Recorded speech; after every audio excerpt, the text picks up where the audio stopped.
The massive ship came down from the sky like a falling star. It was silver and gold, and it was bigger than any building on Earth. People ran through the streets of Seoul. Some screamed, some cried, some just stood and watched with their mouths open. Princess stood at the window of her ship and looked down at the small blue planet. She had traveled for many years across the dark space between galaxies. She had come from Andromeda, a place so far away that human minds could not understand the distance. Her people were old. They had lived for millions of years. They had seen stars born and die. They had built empires across thousands of worlds. And now they had finally come to Earth. Was tall and beautiful. Her skin was pale like moonlight, and her eyes were the color of purple stars. Her long black hair fell down her back like a waterfall of night. She wore a dress made of light itself, and a crown of small floating crystals circled her head. She was 200 years old, but for her people, she was still young.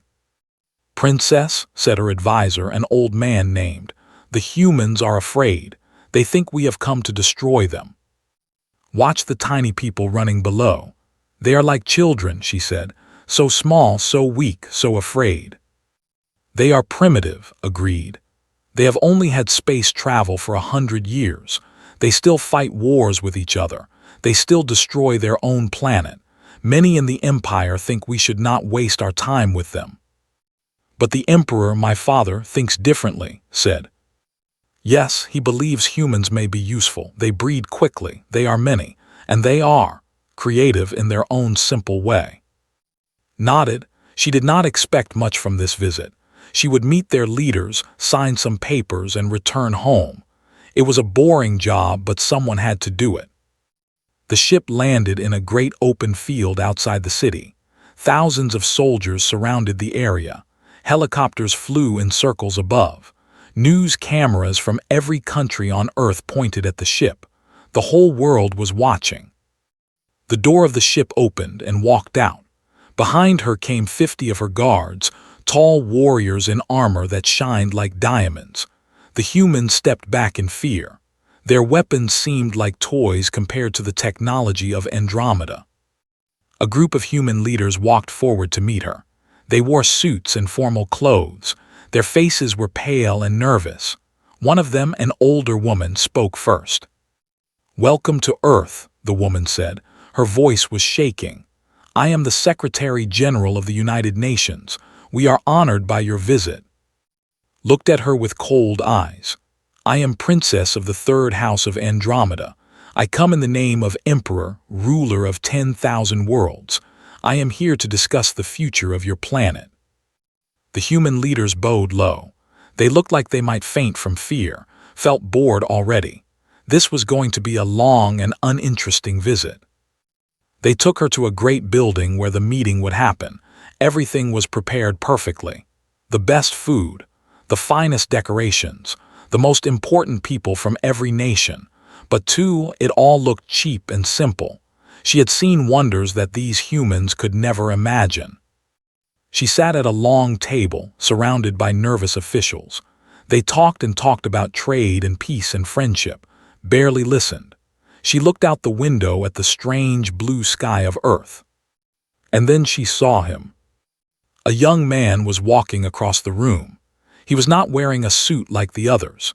He wore simple work clothes, and his hands were dirty with oil. He carried a toolbox and walked with confidence, as if he did not care about the important meeting happening around him. "Who is that?" asked suddenly, interrupting a speech from some human politician. Everyone turned to look. The young man stopped. He had short black hair and kind eyes. He was not tall, but he stood straight and proud. "I am very sorry, Your Highness," the Secretary General said quickly. "He is just an engineer. He was fixing something in the building. He should not be here." "Come here," commanded. The young man walked toward her. He did not bow. He did not shake. He just looked at her with calm, curious eyes. "What is your name?" asked. "My name is," he said. His voice was clear and strong. "You do not seem afraid of me." Smiled. It was a warm smile like sunshine. "Should I be afraid?" The room went silent. No one had ever spoken to a princess like this. The guards moved their hands to their weapons, stepped forward with anger on his face, but raised her hand to stop them. She was not angry, she was interested. Yes, she said slowly. Most creatures in the galaxy are afraid of my people. We are powerful. We are ancient. We could destroy your entire planet with a single ship. Nodded. I know, I saw your ship. Very impressive technology, but fear is a strange thing. I read once that fear is just the unknown wearing a mask. Now that I see you, you do not seem so unknown. You seem like a person, a tired person who has traveled very far and probably wants a cup of tea. Stared at him. No one had ever spoken to her like this, not once in 200 years. People always bowed to her. People always trembled before her. People always told her what she wanted to hear. But this man, this simple human engineer, looked at her like she was just another person. You are strange, she said. Thank you, he replied. You are also strange. Your dress is made of light. How does that work? What is the power source? Is it some kind of contained plasma? Blinked, he was asking about her dress, about technology. She almost laughed. You want to know about my dress? I want to know about everything, said. His eyes were bright with curiosity.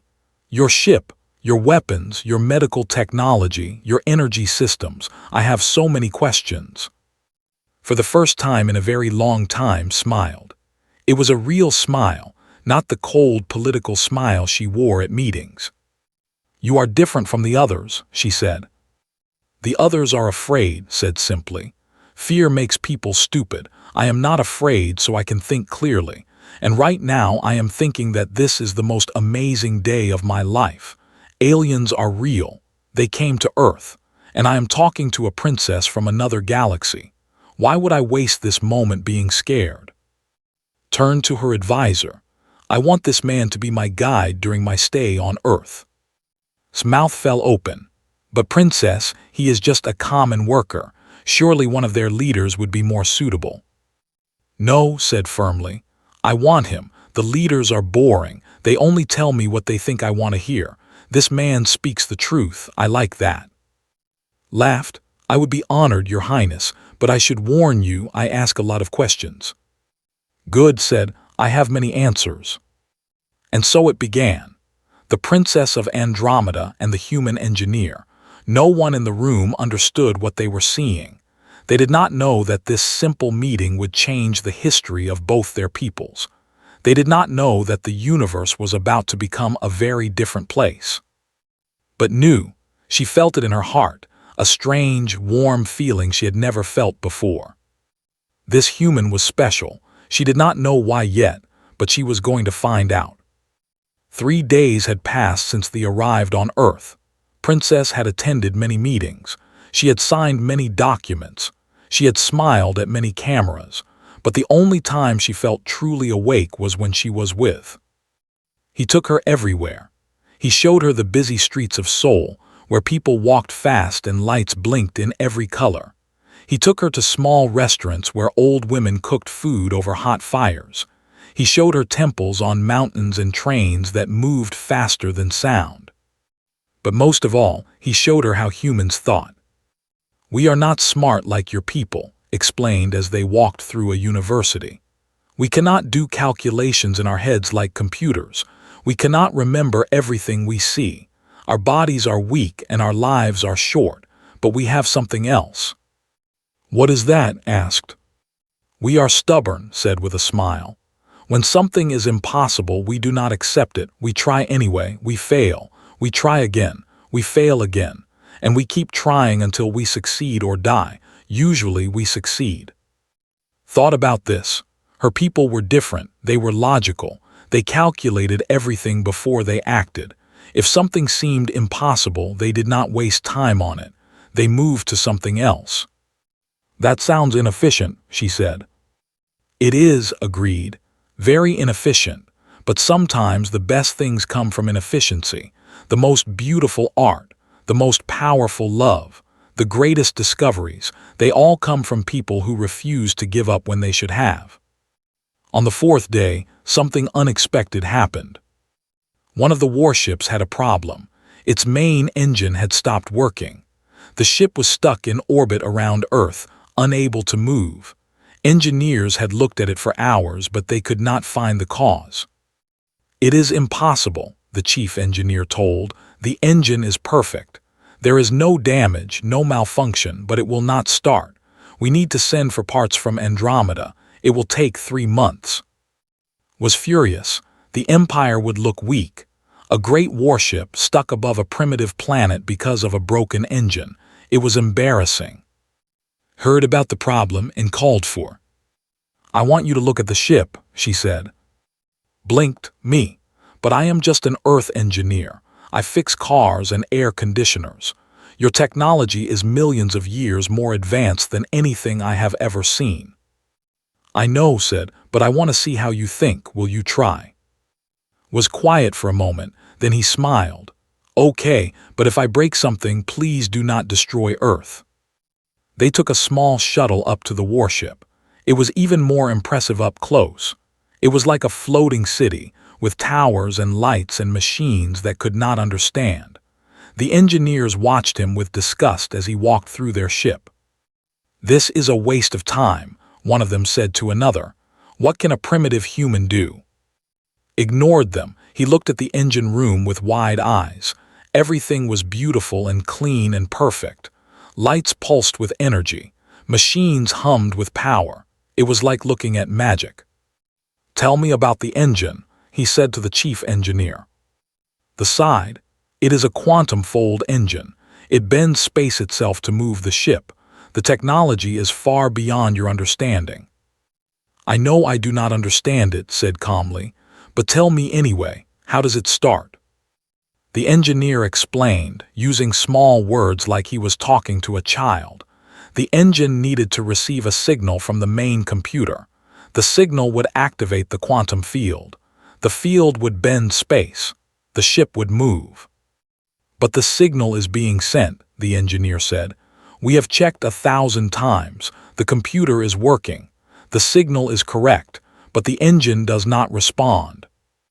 Walked around the engine slowly. He touched the walls. He listened to the sounds. He even smelled the air. They watched him like he was crazy. "Can I see the signal path?" asked.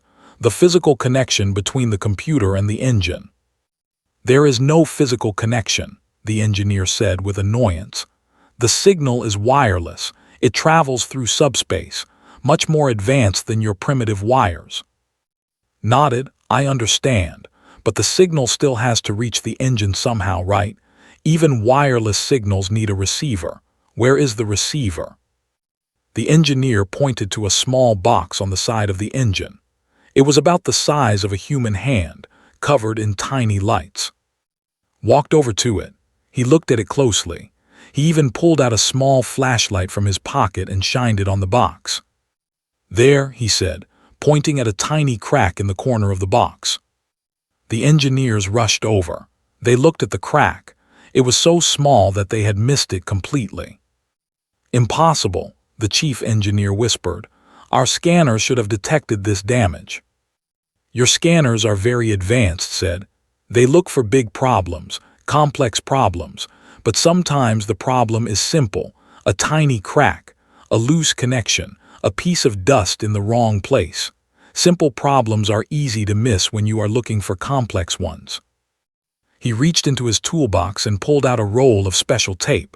"May I?" The engineers looked at each other with shock, but nodded her permission. Carefully put the tape over the crack. It was not a perfect repair. It was ugly and simple, but when the chief engineer sent the signal again, the engine roared to life. They stood in silence. They could not believe what they had just seen. A human, with primitive tools and simple thinking, had fixed a problem that their best engineers could not solve. Laughed. It was a real laugh full of joy and surprise. "You did it." Smiled and put his tape back in his toolbox. "It is just a temporary fix. You will need to replace that part eventually, but it should work until you get back to your home." The chief engineer walked up to. His face was red with shame. How did you know?" "I did not know," said honestly. "I just looked. You were all so sure that the problem was complicated, so sure that your technology was perfect. But every machine has weak points, even the best ones. I just looked for the weak point." That night, invited to dinner on her ship, they sat alone in a beautiful room with windows that showed all the stars of the galaxy. "You impressed me today," said. "You impressed everyone." "I was lucky," said. "I could have been wrong. The problem could have been something else, something I could never understand. But you tried anyway, even though you thought you would fail." Shrugged. "What is the worst that could happen? I would look stupid. That is not so bad. I have looked stupid many times in my life. It never killed me." Looked at him with new eyes. She had met warriors who had conquered planets. She had met scientists who had unlocked the secrets of the universe. She had met kings and queens and gods. But she had never met anyone like a simple man who was not afraid to fail, who was not afraid to try, who looked at the impossible and said, "Maybe, let me see." "Your people are strange," she said softly. "Yes," agreed. "We are, but strange is not always bad. Sometimes strange is exactly what the universe needs." Raised her glass of wine. "To being strange," she said. Raised his glass of water. "To being strange." They drank together under the light of 1,000,000,000 stars, and felt that strange, warm feeling again, the one she had felt when she first met him. It was growing stronger now. She did not know what it meant yet, but she was starting to understand. The week had been perfect, too perfect perhaps, should have known that something bad was coming. Not everyone in the Empire was happy about the visit to Earth. Many powerful families thought that humans were worthless. They believed that making friends with such a primitive species was a waste of time. Some even thought it was dangerous. "Humans breed like insects," they said in their dark meeting rooms. "They spread across their planet like a disease. If we help them, they will spread across the galaxy too. In 1,000 years, they will be everywhere. In 10,000 years, they might challenge us." One family, the House of Shadows, decided to take action. They sent their best killers to Earth with a simple mission: kill the princess and blame the humans. Then there would be war. The Empire would destroy Earth, and no one would ever think about humans again. The assassins arrived quietly, hiding in the shadows of the great ship. There were 5 of them, each one trained since birth to kill. They wore suits that made them invisible. They carried weapons that could cut through any armor. They were the deadliest beings in the galaxy. And they struck on the 7th night, and were walking in a garden outside the meeting hall. The moon was full and beautiful. Flowers from both Earth and Andromeda grew together in the soil. It was a symbol of peace between their peoples. "It is beautiful here," said, touching a red rose. "Your planet has so many wonderful things." "We also have many terrible things," said. "War, poverty, hate. We are not perfect." "No one is perfect," replied. "My people have done terrible things too. We have destroyed entire planets. We have wiped out species that we thought were dangerous. We are old, but we are not wise." They walked in comfortable silence. 2 guards followed them at a distance, not too close because wanted privacy, but close enough to protect her, or so everyone thought. The first assassin moved like smoke through the night. In one heartbeat, both guards fell dead, their throats cut before they could make a sound. The other 4 assassins appeared around, and their invisible suits turning off to reveal dark armor. "Princess of the 3rd house," the leader said. His voice was cold like death. "You have been judged by the House of Shadows. Your crime is betraying your people by making friends with these animals. The sentence is death." Stood frozen. She had never faced real danger in her life. She had always been protected, always safe. Now death was standing right in front of her, and she did not know what to do. But moved. He grabbed and pulled her behind him, putting his body between her and the assassins. He picked up a garden shovel, the only thing nearby that could be used as a weapon. "Stay behind me," he said calmly. The assassins laughed.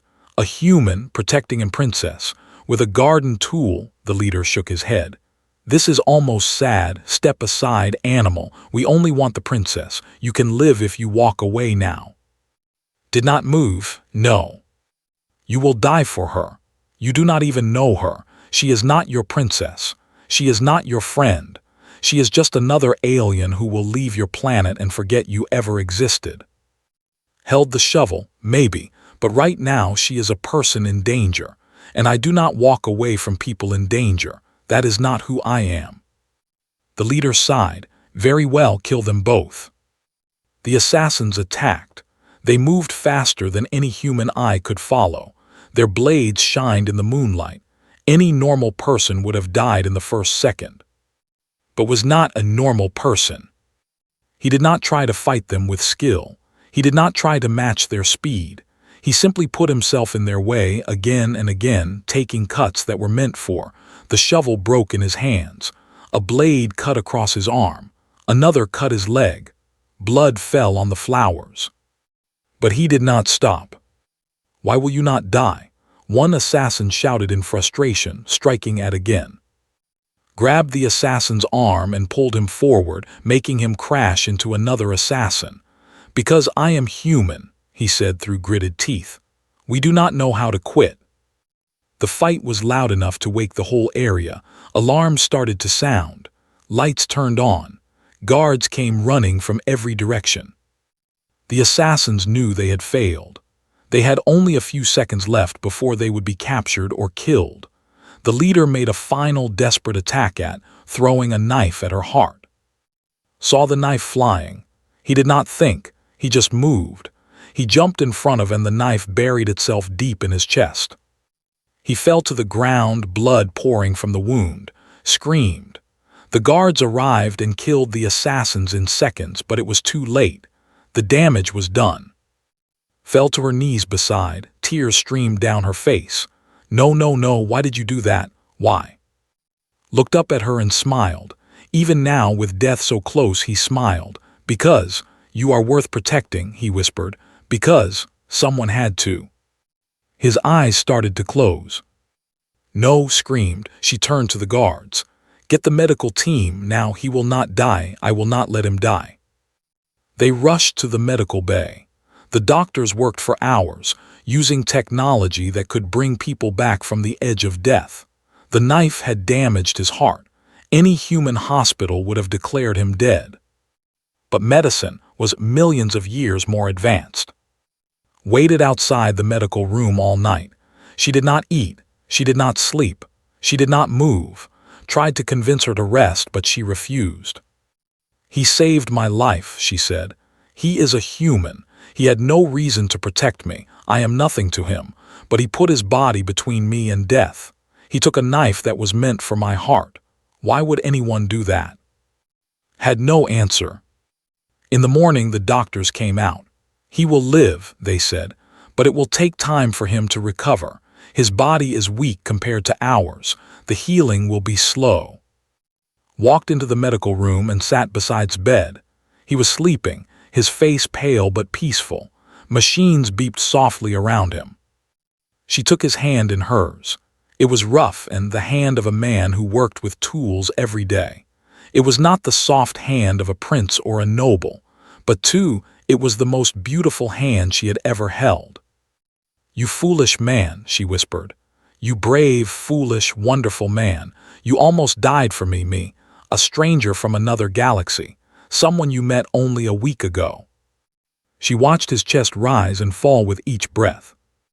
"In my world, we do not have people like you. We calculate everything.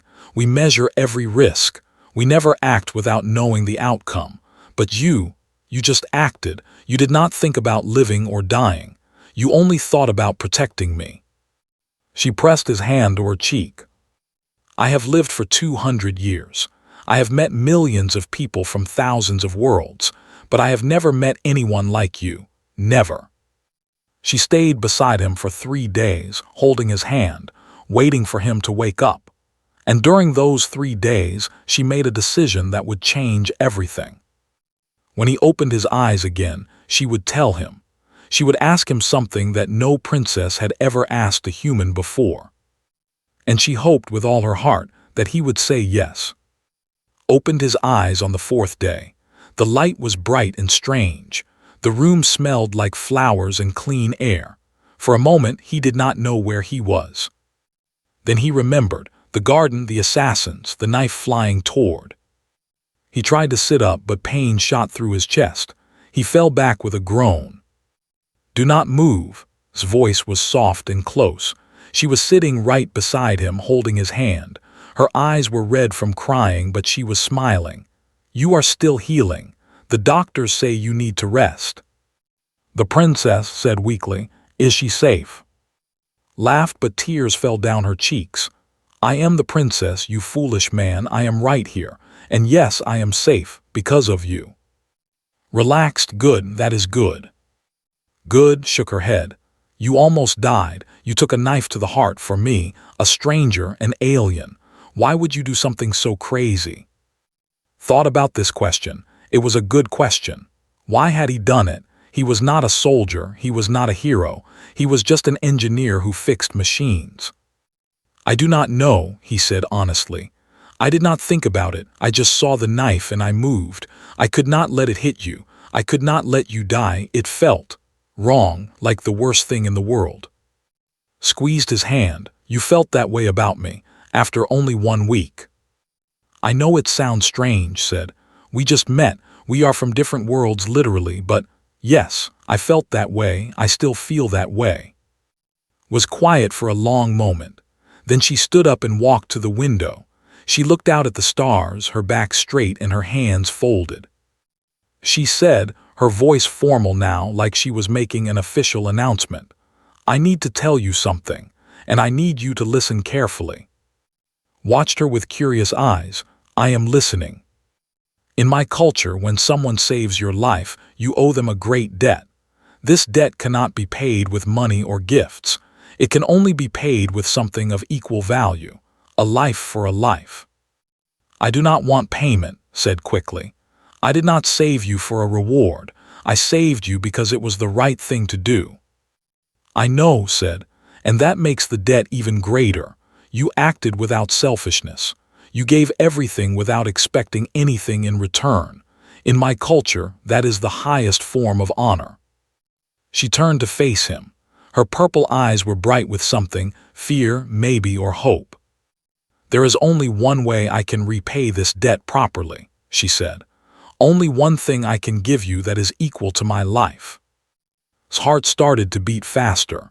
He did not understand what was happening, but he felt that something important was about to change. Said slowly, "I am asking you to marry me." The room went silent, stared at her. His mind went blank. Did she just say what he thought she said? "What?" he whispered. His face turned red, the first time I'd ever seen her embarrassed. "I know it is sudden. I know it sounds crazy. We have only known each other for 1 week. But in that week you have shown me more truth and courage than I have seen in 200 years. You look at me like I am a person, not a princess. You speak to me like an equal, not a servant. You make me laugh. You make me think. You make me feel things I have never felt before." She walked back to his bed and sat down beside him. "In my whole life, no one has ever been willing to die for me. My guards are trained to protect me, but it is their job. They do not choose it, they are assigned to it. But you chose. You had every chance to run away. You could have saved yourself, but you stayed, you fought, you bled, you almost died." She took both his hands in hers. "I do not want to lose you. I do not want to go back to Andromeda and never see you again. I want you beside me, forever." His head was spinning. This was impossible. Things like this did not happen in real life. He was just a normal man from Earth. She was a princess from another galaxy. They were from different species, different cultures, different worlds. But when he looked into her eyes, he did not see a princess. He did not see an alien. He saw the woman who had laughed with him in restaurants, who had asked him 1,000 questions about Earth, who had looked at him with wonder instead of fear. He saw someone who understood him, someone who saw him. Your people will never accept this, he said. I am human, I am primitive, I am nothing compared to. I do not care what my people think, said firmly. I am a princess of the royal house. I can marry whoever I choose, and I choose you. Your father, the emperor. My father sent me here to find something valuable on Earth. I found you. There is nothing more valuable than that. Laughed weakly. You are crazy. You know that, right? This is the craziest thing I have ever heard. Is that a no? Looked at her for a long time. His chest hurt. His head hurt. Everything hurt. But his heart felt light, lighter than it had ever felt. I am a simple man, he said finally. I fix machines. I ask too many questions.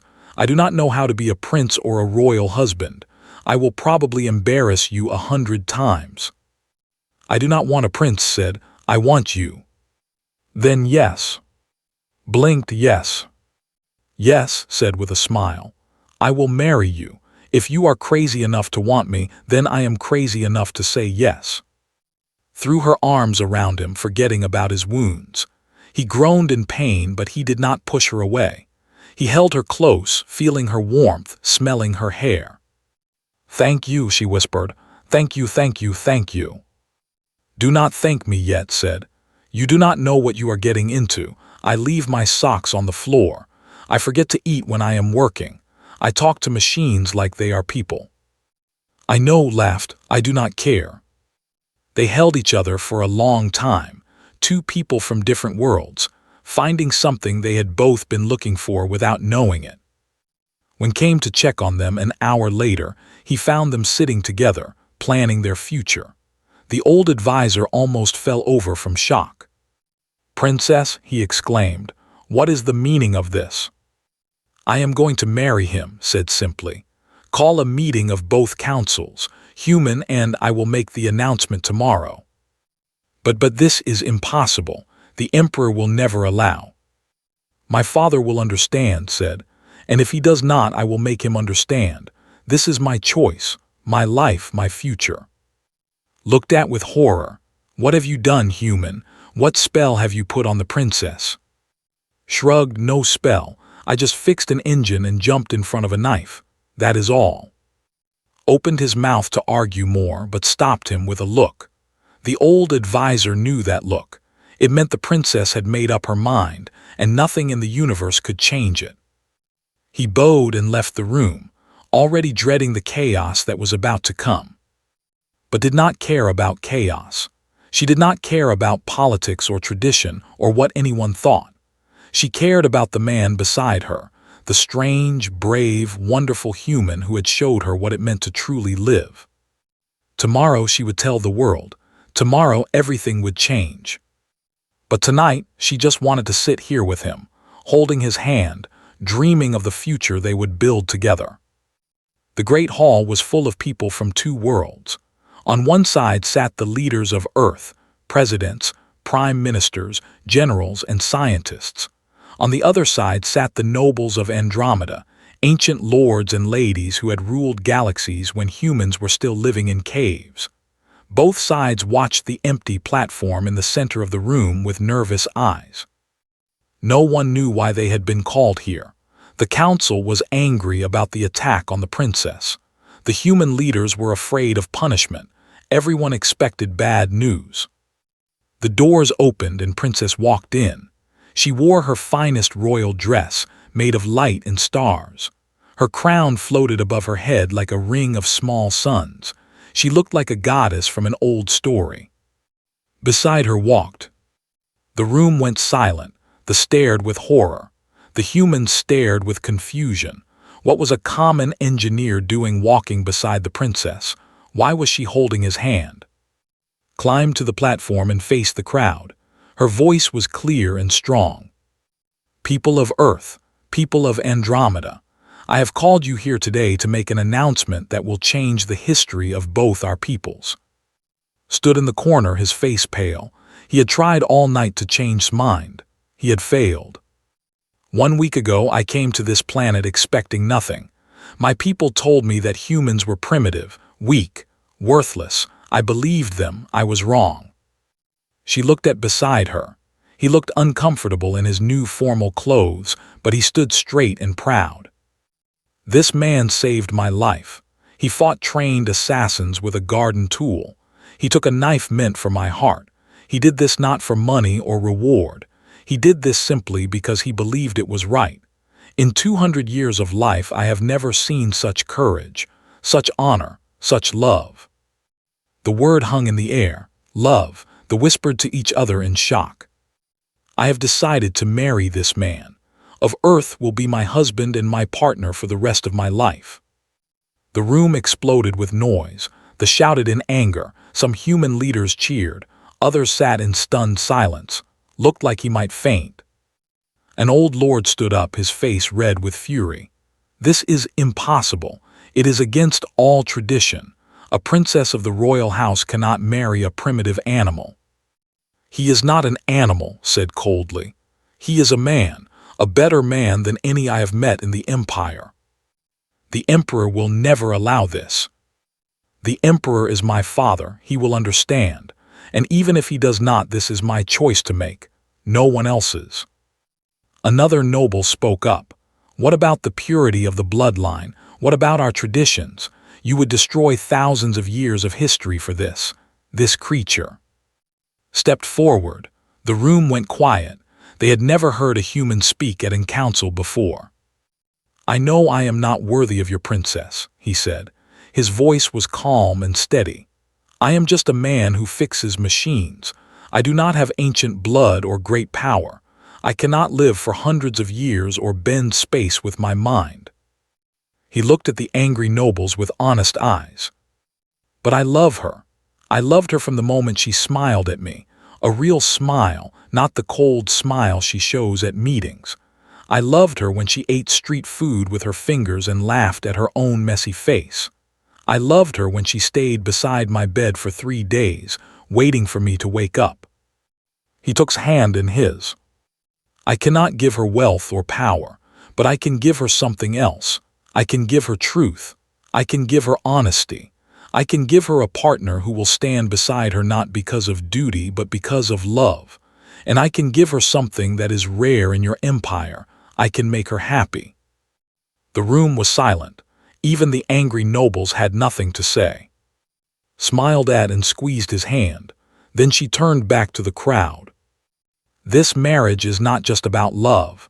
It is about the future. For too long our peoples have been strangers. We have looked at each other with fear and suspicion. But today we begin something new. She raised her voice so everyone could hear.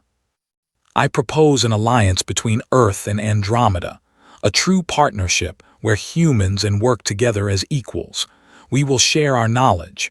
We will learn from each other. We will build a future that neither of us could build alone. The human leaders started to talk excitedly among themselves. This was more than they had ever hoped for. Access to technology, protection from hostile species, a place in the galactic community. Even some of the nobles began to nod slowly. They had seen what could do, how his simple thinking had solved a problem their best engineers could not. Perhaps humans were not as worthless as they thought. The old lord who had spoken against the marriage stood up again, but this time his voice was different, quieter, more thoughtful. You speak of alliance, he said, but alliances have been made before and broken before. What makes this one different? Love, said simply. Alliances built on politics can fall apart. Alliances built on need can fade when the need is gone. But this alliance will be built on the love between two people from different worlds. That is something stronger than any contract or treaty. It is a bond that cannot be broken. The old lord looked at her for a long moment. Then slowly he bowed his head. Very well, princess. I do not like this. I do not understand this.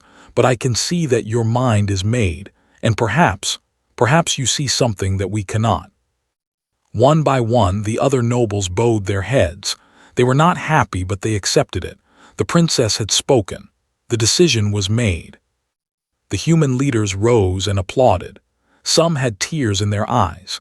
For the first time in history, humanity had a real friend in the stars. looked at and smiled. "Well," she whispered, "that went better than I expected." "I thought they were going to kill me for a moment there," admitted. "They might still try. My people are stubborn." "So am I," said. "We will figure it out together." The wedding happened 3 months later, on a space station built between Earth and Andromeda. Billions of people from both worlds watched as the princess and the engineer exchanged vows. It was the biggest event in the history of either species. And it was only the beginning. In the years that followed, humans and built wonders together. They explored new galaxies. They cured diseases that had killed millions. They created art that combined the beauty of both cultures. And through it all, and stood side by side, leading their people toward a brighter future. Sometimes, late at night, they would sit by a window and look at the stars together. Would hold hand, just as he had done on that first night in Seoul. "Do you ever regret it?" he asked once, "marrying a simple human instead of some powerful prince?" Laughed and kissed his cheek. "Never, not for a single moment. You are the best thing that ever happened to me. You showed me that true strength is not about power or technology. It is about courage, kindness, and the willingness to stand up for what is right." "You are too kind," said, embarrassed. "I am honest," replied. "That is something you taught me." They sat together in comfortable silence, watching the stars spin slowly past their window. Two people from different worlds, united by something stronger than distance or difference. And somewhere in the universe, among the billions of stars and the endless darkness of space, a new light was shining. A light of hope. A light of possibility. A light that said, no matter how different we are, we can always find a way to understand each other. All it takes is courage, honesty, and love.